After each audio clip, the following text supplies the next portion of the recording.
নতুন গিন্নি, এসো। আজ থেকে তুমিও এই সুখের সংসারের সমান অংশীদার। এটা কে? তুমি টোপর পরে এসেছো কেন? নতুন গিন্নি, তুমি আমার পুরনো গিন্নির কথা বেশি কান দিও না। আমি যা বলবো তাই শুনবে। তুমি আমার জন্য রান্না বান্না করে দেবে তো?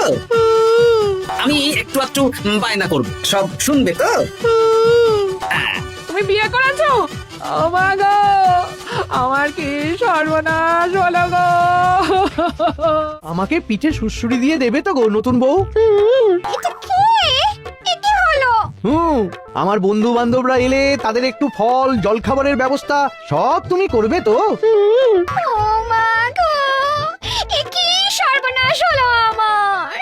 এই আমার সাথে এটা করতে পারলে আমি কি অপরাধ করেছি?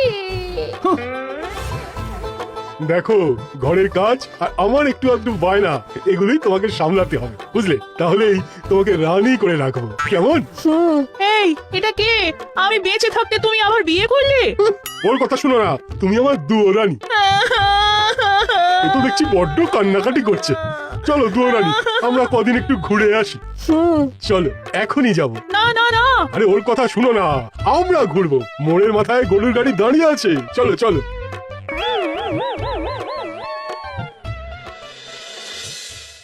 আমাদের মহারাজ কৃষ্ণচন্দ্র উদ্বোধন করতে চলেছেন পানীয় জলের সরোবর।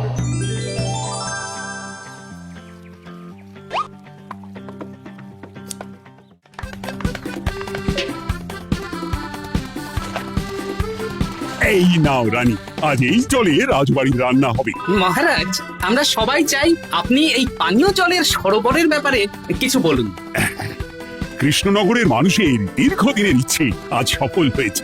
আমাদের রাজসভার সকল সভাসদদের জন্য এতদিন পরে একটা পানীয় জলের সরোবর হয়েছে। প্রত্যেক সপ্তাহে এই সরোবরে বিজ্ঞানীর বানানো রাসায়নিক মেশানো হবে, যাতে জলে কোন রকম জীবাণু না থাকে।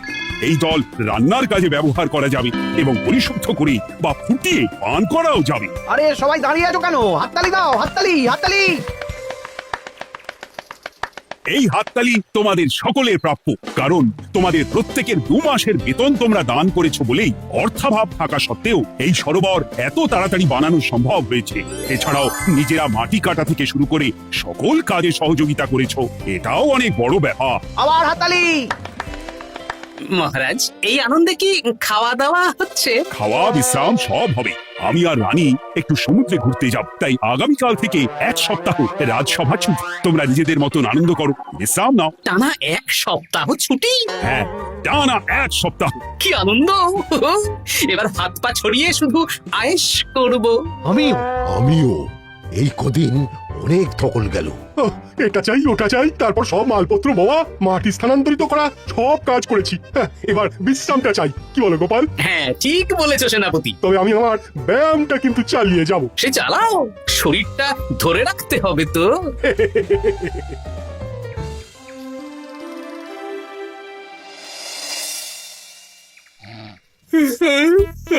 বলি এত ঘুম তো ভালো নয় গো, একটু ব্যায়ামও তো করতে পারো, বুড়িটা একটু কম তো। কি হবে গিন্নি, সুস্থ শরীরকে ব্যস্ত করে এই বেশ ভালো আছি, সুখে আছি। একটু শরবত করে দাও তো। নিজেও তো করে নিতে পারো।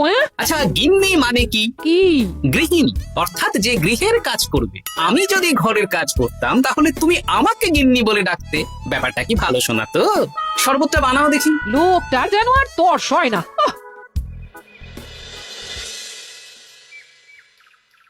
এই 137, হ্যাঁ 138, হ্যাঁ 139, হ্যাঁ 140। গিন্নি, কোথায় গেলে?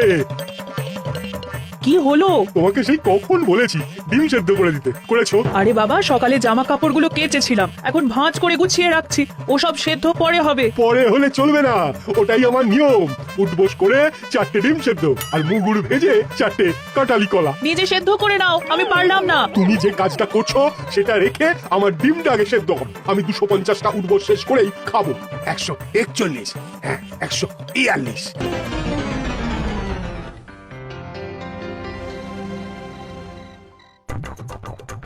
ওগিনি, তোমার পিঠে একটু সুড়সুড়ি দিয়ে দাও তো। আমি এখন সন্ধে দেব, সুড়সুড়ি টুসুড়ি দিতে পারবো না বাপু। আহ, তুমি তুলতুলে হাতে সুড়সুড়ি দিলে ঘুমটা তাড়াতাড়ি চলে আসবে। এই ভর সন্ধেবেলা ঘুমোবে কেন?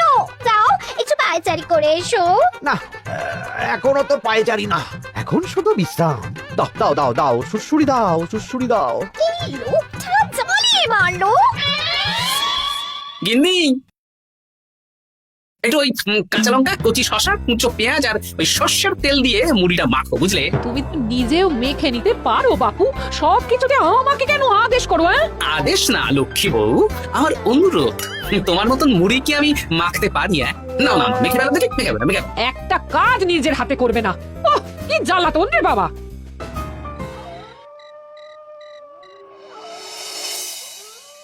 তরকারিটায় নুন একটু কম হয়েছে, বুঝলে গিন্নি? একটু ওই নুনটা দাও তো। এই সামান্য ব্যাপারে এত রাগ করার কি আছে?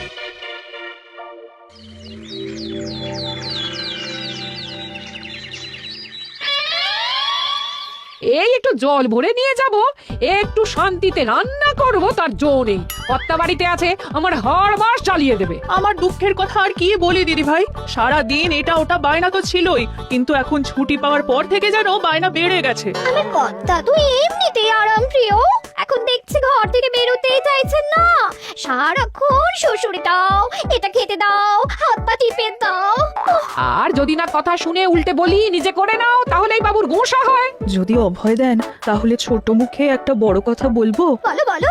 আপনারা একটা কাজ করতে পারেন, যখনই আপনাদের কর্তারা আপনাদের কিছু একটা কাজ করতে বলবেন, তখনই হুঁ বলে মুখ ঘুরিয়ে নেবেন, দেখবেন তারপর সেই কাজ নিজেই করে নিচ্ছে। কিন্তু এতে যদি রাগ করে?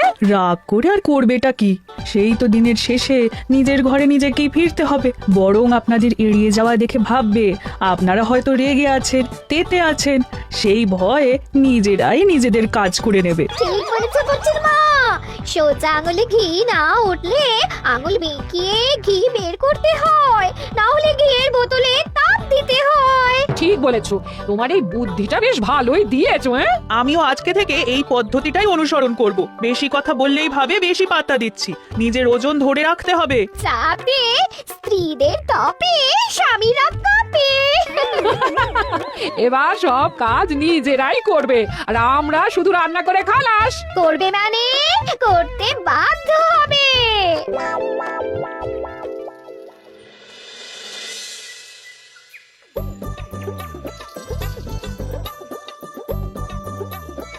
কই গো গিন্নি, বাজারের থলেটা ধরো। উফ, বাবারে বাবা, কি গরম, চাবিটা ফেটে গেল গো। কই গো, নিয়ে যাও। চাপ বাবা, কিন্তু কথাই শোনে না। আরে বাবা, আমি কখন থেকে হাঁকছি বাজারের থলেটা নিয়ে যাও, কোনো কথা কানেই তোলো না। এই নাও দেখো, তোমার পছন্দ মতন কই মাছ এনেছি, আজকে তেল কই রেঁধো কেমন। ওর কি, আমি স্নানে গেলাম, ভালো করে কষিয়ে রান্না কর। হ্যাঁ, দুপুরে পেট ভরে খাবো। হ্যাঁ, এই তোমায় কি হুহু রোগে পেয়েছে নাকি? হ্যাঁ, যাই বলি তাতেই একটাই উত্তর, হুহু। কি মন্ত্রী মশাই, অনেক দিন হয়ে গেল আমাদের হাতে কোনো কাজ নেই। এখন কি আর গোপালের পেছনে লাগবেন না নাকি? দূর, অনেক তো পিছনে লাগলাম, কিন্তু ফলের ফল তো কিচ্ছু হলো না, উল্টে আমার বদনাম হলো আর তোরাও ফেসে গেলি। তাই আর না। তাহলে এখন কি হাত গুটিয়ে বসে থাকবেন? এখন সুস্থ শরীর ব্যস্ত করতে চাইছি না, বুঝলি? পুজো ছাড়া তো সেইভাবে বড় ছুটি পাই না, কিন্তু অনেক বছর পর এক সপ্তাহ টানা ছুটি পেয়েছি, তাই এই ছুটিটা খেয়ে দিয়ে আয়েশ করে উপভোগ করতে চাই। বাহ, বেশ টাটকা ফল এনেছেন তো। খাবি? আপনি খাওয়ালে আমরা আবার না করতে পারি নাকি? দাঁড়া, তোদের গিন্নিমাকে বলছি কেটে দিতে। কই গো, শুনছো? কই গো? গিন্নিমা তো কোনো সাড়াই দিল না। তাই তো দেখছি, দাঁড়া আমি রান্নাঘরে গিয়ে বলে আসি।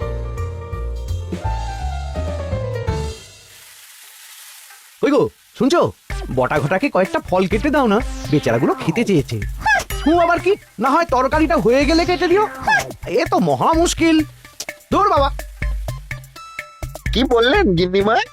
মানে মানে বলে মুখ ঘুরিয়ে নিল। হয়তো উনি ব্যস্ত আছেন, সেটা কোনো ব্যাপার না।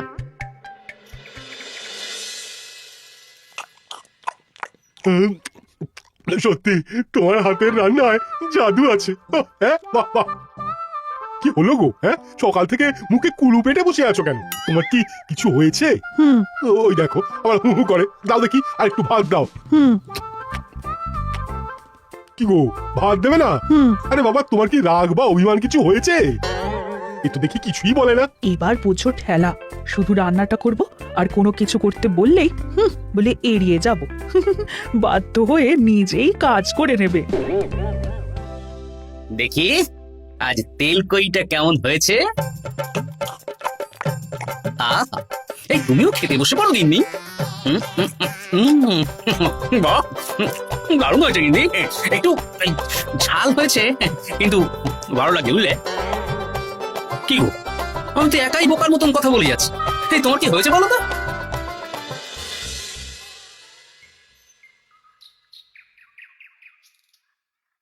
গিন্নি, মুদিখানা থেকে মাসকাবারি সব নিয়ে এসেছি। এবার জায়গার জিনিস জায়গায় ভরে ফেলো তো। কি হলো গো, ভরবে না? কি গো, রাগ করেছো আমার ওপর?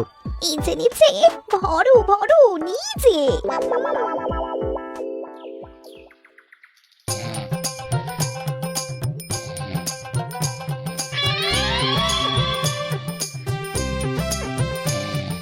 এ কি গো গিন্নি, দুপুরের এঁটো থালা, বাটি, হাঁড়ি, কড়াই সবই তো শুকিয়ে কাঠ। এগুলো মাজবে কখন? আরে, এই কি শুরু করেছো বলো তো? শুধু হু হু করে যাচ্ছ। কিছু জিজ্ঞেস করলে হয় চুপ করে আছো, নয়তো হু হু বলছো। বাসনগুলো মাজবে না? হ্যাঁ, রাতে রান্না বান্না করবে না নাকি? আরে, এ তো আজব ব্যাপার। না, আমাকেই দেখি বাসনগুলো মেজে ফেলতে হবে। বাড়িতে তো আর 5টা দাস দাসী নেই।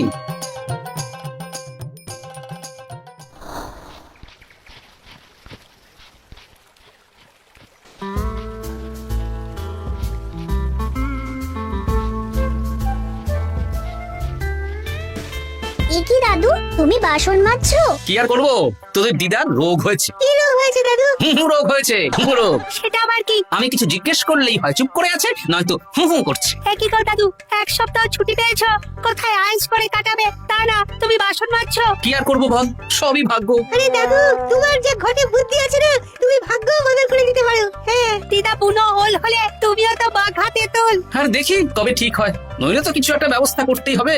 এভাবে হু হু শুনে তো আর থাকা যায় না, বিরক্তিকর। আরে গোপাল যে, তুমি পুকুর ঘাটে কি করছো? এই দুপুরের বাসন মাজছি। ও, বাসন মাজছো? মাজো মাজো, আমিও কাপড় জামা কেচে বাড়ি ফিরছি। কেন গো, তোমার আবার কি হলো? আর বলো না, একটু ছুটিতে বিশ্রাম নিচ্ছি বা ব্যায়াম করছি, সেসব আমার গিন্নির সহ্য হয় না। কিছু করতে বললেই হু হু করছে। তোমার গিন্নিও হু হু করছে? শুধু আমার না গো গোপাল, মন্ত্রীমশাই আর রাজবৈদ্যের গিন্নিও। এদের কি একসাথে ছোঁয়াচে হু হু রোগে পেয়েছে নাকি? হ্যাঁ, তাই তো মনে হচ্ছে সবার গিন্নি শুধু রান্না করছে আর কিচ্ছু কুটো নেড়ে দুটো করছে না। হ্যাঁ, আচ্ছা বুঝেছি। আমরা যে বিশ্রামে আছি সেটা এদের সহ্য হচ্ছে না। কি করা যায় বলো তো? আমাদের বউ যখন কাজ করছে না, তখন নতুন বউ আনতে হবে, মানে আবার বিয়ে করতে হবে। কি যাতা কথা বলছো গোপাল? মানে ব্যাপারটা হলো যে,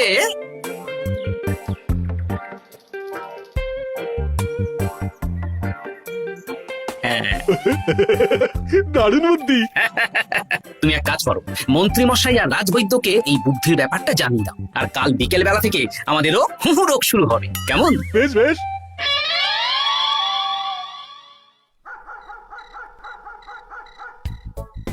অগিন্নি, বাসনগুলো সব মেজে এনেছি, এবার তো ওঠো। রাতে রান্না করবে তো? এই তো ওষুধে কাজ দিয়েছে। এভাবেই খাটাবো। ছুটিতে বাড়ি বসে পায়ের ওপর পা তুলে খাওয়া বের করে দেবো, বের করে দেবো। হ্যাঁ, তুমি মনে মনে কি ভাবছো আমি ঠিক বুঝতে পারছি। সারা বছর খাটাখাটনির পর আমার 1 সপ্তাহ ছুটির সুখ তুমি চোখে দেখতে পারছো না। কাল খেলা ঘুরে যাবে।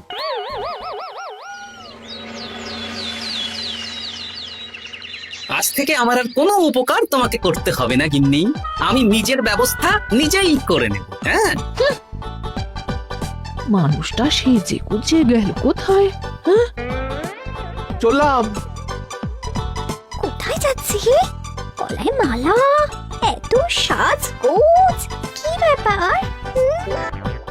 বাবারে বাবা, আতরের গন্ধে ঘরটা ম ম করছে। এলাম। আরে আর বলো না, আমার মানুষটা যে আজকে সকাল সকাল সেজে গুজে কোথায় গেল কিছুই বুঝতে পারলাম না। আমার কথাও তো গলায় মালা পড়ে গেল। আমার কর্তা তো রজনীগন্ধা ফুলের আতর মাখছিল। কোথাও কি কোনো নিমন্ত্রণ আছে নাকি? কিছুই তো বুঝতে পারছি না। আমাদের এই হু হু ওষুধে বেশ কাজ দিয়েছে, কি বলেন? হ্যাঁ, হ্যাঁ, এখন এখন আর বেশি বায়না করছে না। একবার হুপ করেছে আর নিজেই সেই কাজ করে নিচ্ছে। আমি শুধু রান্নাটুকু করি, বাকি সব কাজ ওকে দিয়ে করাচ্ছি। কিচ্ছু বলতে হচ্ছে না, বাধ্য হয়ে করছে। আমিও তাই। আজকে তো ভেবেছি খাবার ঢেকে রাখবো, নিজে বেড়ে নিয়ে খাবে। বায়না একেবারে গুছিয়ে দেবো। হ্যাঁ, সকাল থেকে সন্ধে হয়ে গেল, বাড়িতে এখনো এলো না। মানুষটা কোথায় গেল রে বাবা? এসো এসো নতুন গিন্নি, এসো। আজ থেকে তুমিও এই সুখের সংসারের সমান অংশীদার। এই এই এই এই এইটা কে? হ্যাঁ? তুমি একটু ওপর পরে এসেছো কেন? হ্যাঁ, নতুন গিন্নি, তুমি আমার পুরনো গিন্নির কথায় বেশি কান দিও না। আমি যা বলবো তাই শুনবে। তুমি আমার জন্য রান্না বান্না করে দেবে তো? আমি একটু একটু বায়না করবো, সব শুনবে তো? তুমি বিয়ে করেছো? ও মা গো, আমার কি সর্বনাশ হলো গো।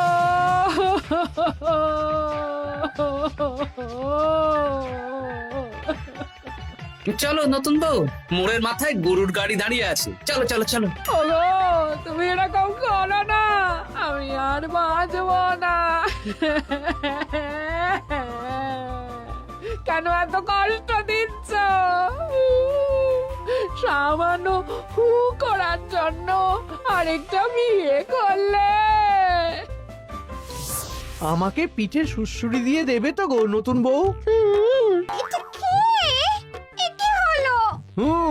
আমার বন্ধু বান্ধবরা এলে তাদের একটু ফল জলখাবারের ব্যবস্থা সব তুমি করবে তো? ও মা গো, এ কি সর্বনাশ হলো আমার! এই আমার সাথে এটা করতে পারলে আমি কি অপরাধ করেছি? দেখো, ঘরের কাজ আর আমার একটু আধটু বায়না, এগুলোই তোমাকে সামলাতে হবে, বুঝলে? তাহলেই তোমাকে রানী করে রাখবো, কেমন? এই, এটা কে? আমি বেঁচে থাকতে তুমি আবার বিয়ে করলে?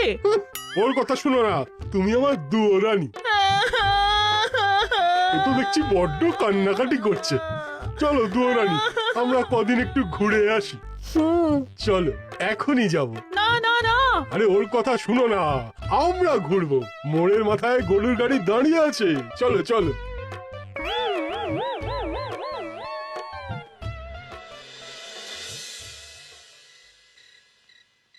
এখন আবার ঘুরতে যাচ্ছ?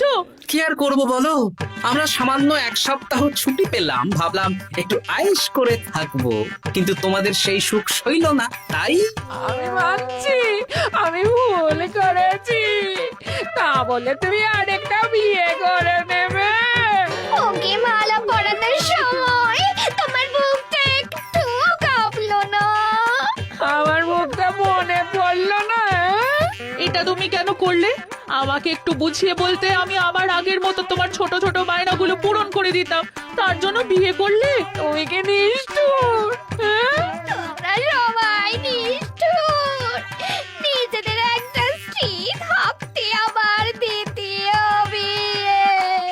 কি আর করবো, স্বামীর সামান্য আবদার স্ত্রী না রাখলে তো কোনো সংসারই সুখের সংসার হতে পারে না। অগত্যা এখন তোমরা যদি কথা দাও যে আগের মতন আমাদের ছোট ছোট বায়নাগুলো সামলাবে, তাহলে নতুন বউকে ওদের বাড়ি পাঠিয়ে দেব, আর আবার আমাদের পুরনো সংসার, সুখের সংসার ফিরে আসবে। সত্যি? হ্যাঁ, বেশ কথা দিলাম। দাও দাও মুখ পুরীকে বাড়ি পাঠিয়ে। মুখ পুড়ি নয়, পোড়া। এই যে সভাকবি, ঘোমটাটা তোলো তো। কটা ঘোমটা তোল। ঘটা, ভোলা, তার মানে তোমরা কেউ বিয়ে করোনি? না, তোমাদেরকে পথে আনার জন্য একটা ছোট্ট বিয়ের অভিনয় করলাম। আচ্ছা, এবার তো অভিনয় বুঝে গেলাম। এবার যদি তোমাদের বায়না না রাখি, তাহলে সত্যি সত্যি আমাদের বিয়ে করতে হবে। নয়, হ্যাঁ।